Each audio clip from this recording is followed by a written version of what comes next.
So I'm actually about to go meet a little in person. So I got the pleasure of receiving an email earlier this off season from a local principal telling me about how one of her students researched and dressed up as me for a black icon. They did like a wax museum thing during Black History Month. And so earlier in the off season, I went to go read in her school. She was homesick that day, so I didn't get to meet her in person. We met on FaceTime. But today they're having a field day because it's obviously close to the end of the school year. And I'm going to go see her real quick. And I'm bringing a bag of goodies for her and her principal. So yeah.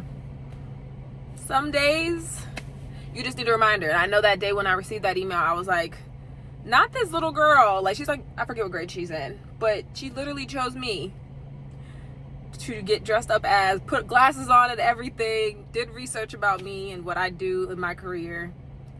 Little old me. So I'm gonna go get this little pocket of joy in the middle of my workday.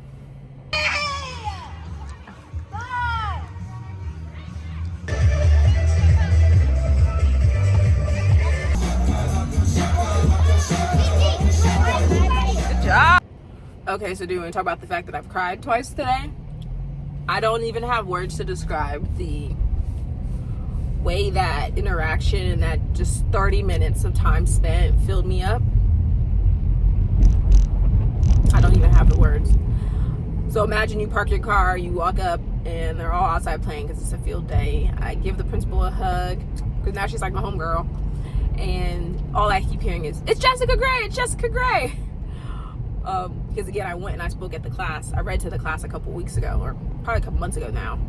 And so one young lady that was in the class grabs my hand and she marches me over to my little, and my little turns around, and the sheer joy across her face just seeing me in real life.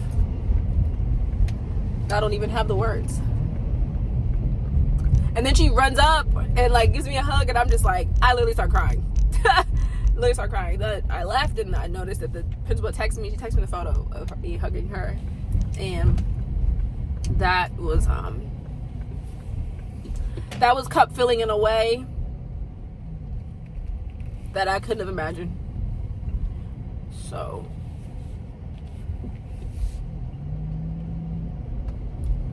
yeah,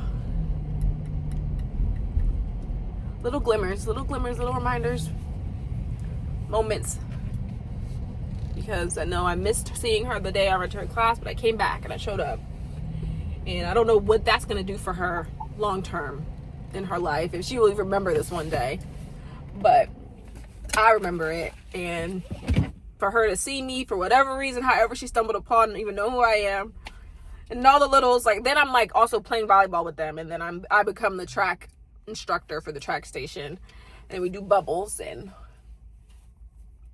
yeah, that was amazing. That was simply amazing. And I was just talking to my mom, and I was like, you think back to, like, I made a decision not a couple years ago, but I had applied for Teach for America in grad school, and my decision was, if I get into Teach for America, I'm going to go down this path. I'm going to be a teacher. I'm going to support these youth, because that's always been a passion of mine. I've worked damn near every camp you could work growing up. Into college, I was working camps. And I did not get into Teach for America, and I decided to go down this sports path. And while I don't teach outright in a classroom setting all the time, I do see the similarities in the work that I get to do and the impact that I get to have. So yeah, I'll probably cry 2 more times about this today, but that meant a lot. That meant a lot for me.